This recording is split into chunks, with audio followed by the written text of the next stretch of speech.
தமிழக மக்களே வணக்கம். இயேசு கிறிஸ்து யார் என்ற தலைப்பில் தொடர்ந்து உங்களோடு பேசிக்கொண்டு வருகிறேன். இன்றைக்கு மத்தேயு 7 அதிகாரத்தில் 13-14 2 வாசலை பற்றி, 2 வழியை பற்றி இயேசு தம்முடைய மக்களுக்கு சொல்கிறார். ஒரு வழி விசாலமான வழி, ஒரு வழி இடுக்கமும் ஒடுக்கமான வழி என்று 2 வழியை இயேசு பேசுகிறார். விசாலமான வழியில் போகிறவர்கள் அநேகர். இப்போ ஒரு சினிமா தியேட்டரை திறந்து விட்டால் மக்கள் அந்த முன்னாடி உள்ள விரிவான பெரிய கேட்டிருக்கும் இல்லையா, ரெட்டை கதவு, அதை திறந்து விட்டால் அதில் தான் நிறையா போவாங்க. பக்கத்தில் ஒரு சின்ன வழி இருக்கும், அதில் ஒரு சிலர் தான் போவாங்க. பொதுவாக நம்ம விளங்குறதுக்கு சொல்கிறேன். அந்த மாதிரி இந்த உலகத்தில் 2 விதமான வழி இருக்குது. ஒரு வழி பாதாளத்துக்கு போகுது, ஒரு வழி பரலோகத்துக்கு போகுது. பாதாளத்துக்கு போகிற வழி விசாலமாக இருக்குது, அதில் போகிறவர்கள் அநேகராக இருக்காங்க. பரலோகத்துக்கு போகிற வழி இடுக்கமும் வழி நெருக்கமாக இருக்குது, அது ஜீவனுக்கு போகிற வழி. அதை கண்டுபிடிக்கிறவங்க போகிறவங்க சிலர் தான் சொல்கிறார். இன்றைக்கி நல்லவங்க எத்தனை பேர், கெட்டவங்க எத்தனை பேருன்னு கேட்டால் நீங்களே சொல்லிடுவீங்க. கெட்டவங்க தான் அதிகமாக இருக்காங்க அப்படி சொல்லுவீங்க, நல்லவங்க ரொம்ப கம்மியாக இருக்காங்க.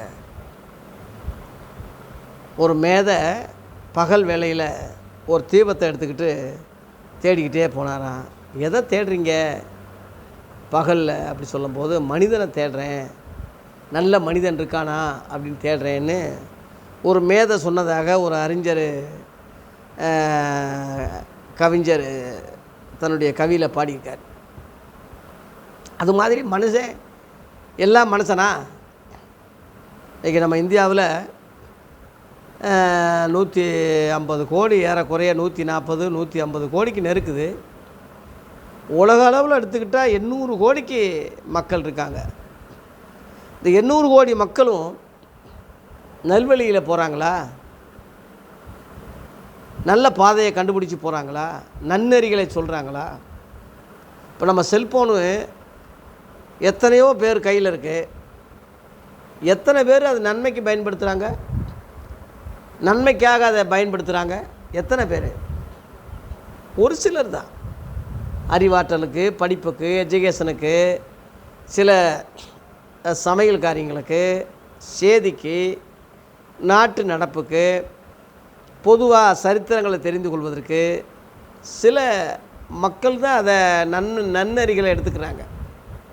மற்றபடி முழுவதும் பார்த்திங்கன்னா ஆபாச கருத்துக்கள், அசிங்கங்கள், விளையாட்டுகள், எல்லா கொடூரமான செயல்கள், எப்படி திருடுறது, எப்படி பொய் சொல்கிறது, எப்படி குடும்பத்தை ஏமாற்றுவது, எப்படி கொள்ளையடிப்பது, எப்படி லஞ்சம் வாங்குவது, சினிமா காரியம் என்ன, இதுதானே இருக்குது. அதிகமாக இருக்கிறதுனால அவங்க போகிற வழி விசாலமாக இருக்குது, அதில் அநேகர் போகிறாங்க பாதாளத்துக்கு. இந்த கருத்து தான் இயேசு சொல்லிவிட்டு, நீங்கள் ஜீவனுக்கு போகிற வாசலை தெரிந்து கொள்ளுங்கள், ஜீவனுக்கு போங்க, இடுக்கமும் ஒடுக்கமான வழியில் நீங்கள் உள்ளே பிரவேசிங்க, அதான் ஜீவன் உள்ளது, உயிர் உள்ளது அப்படின்னு வேறு அறிவுரை சொல்கிறார். ஆகவே மக்களே, உங்கள் மனச்சாட்சிக்கே தெரியும் நல்லது எது கெட்டது எதுன்னு உங்களுக்கே தெரியும். கடவுள் அதை தெரிய வச்சுருக்காரு உங்களுக்கு. நல்லதை பிடிச்சி கெட்டதை விடுங்க. கெட்டது தெரிஞ்சிருந்தும் கெட்டதில் போகிறவர்கள் அநேகராக இருக்காங்க. தப்புன்னு தெரியுது, அதைத்தான் செய்கிறாங்க. குற்றம்னு தெரியுது, அதைத்தான் செய்கிறாங்க. லஞ்சம் வாங்குறது தவறுன்னு தெரியுது, அதைத்தான் செய்கிறாங்க. பொய் கூசாமல் பொய் சொல்கிறாங்க. பெத்த தகப்பங்கிட்டே பொய் சொல்கிறாங்க. பெத்த தகப்பங்கிட்டே கொள்ளையடிக்கிறாங்க. தகப்பனையே கொல்றாங்க. எத்தனையோ வாலிபர்கள் ஜெயிலில் இருக்கிறத நான் பார்த்துருக்கேன். மக்களே, இருக்கிற காலம் கொஞ்ச காலம். இயேசு பெருமானுடைய அந்த புனிதமான வார்த்தையை கேளுங்க. அவர் சின்ன வயசுலேருந்து பிறந்து வாலிபமாகி நல்ல வாலிபராக வந்தவர் தான். ஆண்டு அனுபவித்து குழந்தை குட்டியாகி கிழவனாகி அவர் இந்த உபதேசங்களை சொல்லலை.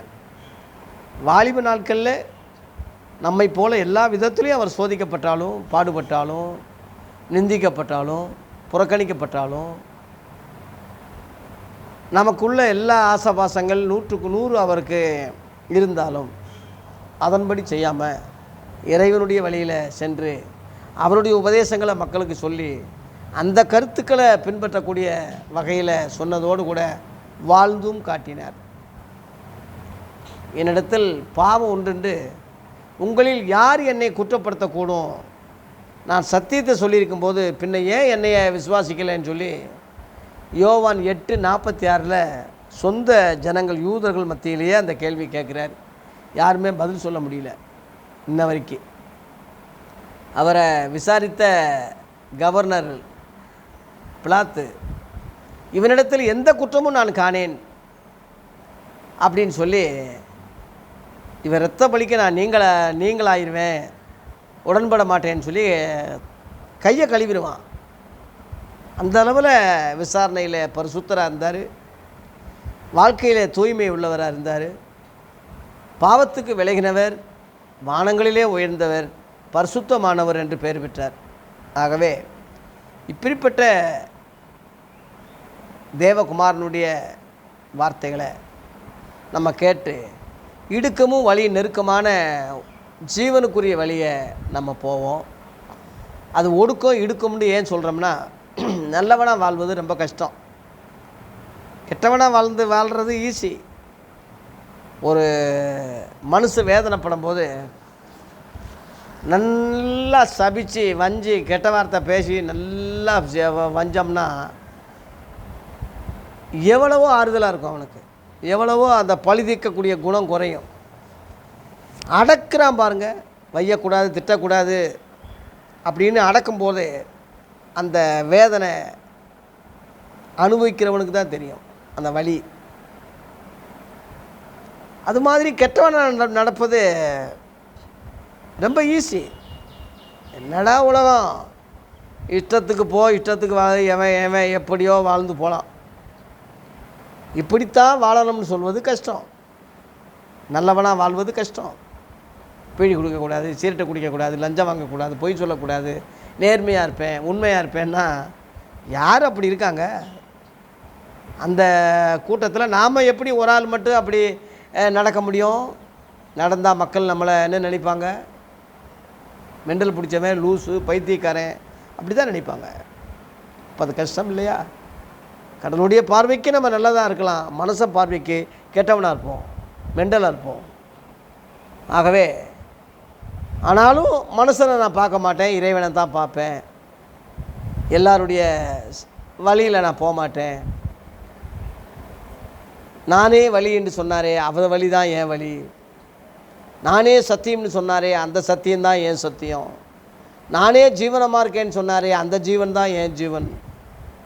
அவரே அல்லாமல் நான் எந்த வழியிலையும் போக மாட்டேன் என்ற ஒரு தீர்மானத்தை ஒருத்தன் எடுக்கிறானோ அவன் ஒடுக்கமும் இடுக்கமான வழியில் போகிறான்னு அர்த்தம். அது சிலர் தான், ரொம்ப பேர் கிடையாது. அதே சமயத்தில் இஷ்டப்படி வாழ்வது, உலகத்தில் இருக்கிற வரைக்கும் நல்லா என்ஜாய் பண்ணுறது அநேகர். அதனால் இன்றைக்கி உலகத்திலேயே கிறிஸ்தவ மதம் தான் அதிகமாக இருக்காங்க. அதிக பெரிய மதம் இதுன்னா கிறிஸ்தவ மதம் தான். அதனால் கிறிஸ்தவ மதமெல்லாம் இடுக்கமான ஒடுக்கமான வழியில் நல்ல வழியில் போகிறாங்க என்று நம்ம சொல்லிவிட முடியாது. அநேகர் இருந்தாலும் அதில் செலக்ட் பண்ணப்பட்டது சிலர் தான், உண்மை உள்ளவங்க தான். இன்றைக்கி கிறிஸ்தவ சபைகள் பெரிய இருக்குது. ஒரு சில பாஸ்டர்கள்லாம் பேசும்போது லட்சக்கணக்கான மக்கள் உட்கார்ந்து கேட்குறாங்க, கூட்டம் அதிகமாக இருக்குது. உண்மையாக சத்தியத்தை பேசக்கூடிய உண்மை உள்ள ஊழியர்கள் இருக்காங்க, அங்கே கூட்டம் கம்மியாக இருக்கும். உண்மையை பேசுகிறதுனால அங்கே கூட்டம் வராது, சத்தியம் பேசுகிறதுனால அவன் மக்களுக்கு சத்துருவாவான், உண்மைக்கு மதிப்பில்லை. இவன் கவர்ச்சியாக பேசுவான், கார் கொடுப்பார், பங்களா கொடுப்பார், உனக்கு அதை கொடுப்பார், இதை கொடுப்பார், உனக்கு செல்வம் கொடுப்பார்னு சொல்லி இவன் பேசும்போது ஜனங்கள்லாம் அதுக்கு ஓடி நாடி கூட்டம் பயங்கரமாக கூடுது. அந்த பாஸ்டர் தான் பெரிய பாஸ்டர் தான் இருப்பான். அது மாதிரி சாமியார்களும் அப்படித்தான், மதவாதிகளும் அப்படித்தான், மதங்களும் அப்படித்தான், மசூதிகளும் அப்படித்தான். எல்லாமே அரசியலாக பண ஆசை உள்ள ஜனங்களாக மக்களை ஏமாற்றக்கூடிய நிலைமையில் தான் எல்லோரும் இருக்காங்க. அதனால் இதுக்கு எல்லாவற்றுக்கும் அப்பாற்பட்ட வகையில் இயேசு, மதத்துக்கு ஜாதிக்கு அப்பாற்பட்ட வகையில் தான் இயேசு இந்த உலகத்துக்கு வந்தார் தவிர, எந்த மதத்துக்கு உட்பட்டு எந்த மதத்துக்கு சப்போர்ட் பண்ணி எதையும் தூக்கி பிடிக்கல. இயேசு தனித்துவம் வாய்ந்தவர், தனித்துவம் வாய்ந்தவர். அதனால் இயேசுவை ஒரு மதவாதியாக ஆக்காதீங்க, கிறிஸ்தவங்களுடைய தெய்வமாக ஆக்காதீங்க. அவர் உலக இரட்சகர், உலகத்தின் பாவத்தையெல்லாம் சுமந்து தீர்த்த, கிரயம் கொடுத்த, இரத்தம் கிரயம் கொடுத்த ஆட்டுக்குட்டியாக வந்தவர், எல்லாருக்காக பலியானவர், 3ஆம் நாள் உயிரோடு எழுப்பப்பட்டவர், இன்றும் உயிரோடு இருக்கிறவர், உலக முடிவில் 2வது முறையில் திரும்ப வருகிறவர். அதனால் அவரை அண்டிக் கொள்கிறவர்கள் பாக்கியவான்கள். அவர் வழி இடுக்கமும் ஒடுக்கமான வழி. நானே வழின்னு சொன்னார், நானும் ஒரு வழின்னு சொல்லலை. அந்த அவருடைய வழியில் உண்மையாக பரிசுத்தமாக இடுக்கும் ஒடுக்கமாக நடந்து இந்த உலகத்தில் கொஞ்ச காலம் வாழ போகிறோம். ஆனால் பரலோகத்திலே அவரோட நித்திய காலமாக வெகு காலமாக வாழ போகிறோம். அந்த வெகு காலத்துக்குரிய காரியங்களை திட்டமிட்டு செயல்படுறது, செலக்ட் பண்ணுறது தான் அறிவாளியை தவிர, சொற்ப வாழ்க்கைக்காக மேன்மையானதை இழப்பது மதிகேட முட்டாள்தனமான காரியமே தவிர வேற அல்ல. ஆகவே நீங்கள் அறிவாளிகளாக, வல்லவர்களாக, நல்லவர்களாக மாறுவதற்கு இடுக்கமும் ஒடுக்கமான வழியை தெரிந்து கொள்ளுங்க. அது ஜீவனுக்கு போகிறது. விசாலமான வழியை தள்ளுங்க. கடவுள் நம்மை நல்ல வழியில் நடத்துவாராக. நன்றி, வணக்கம்.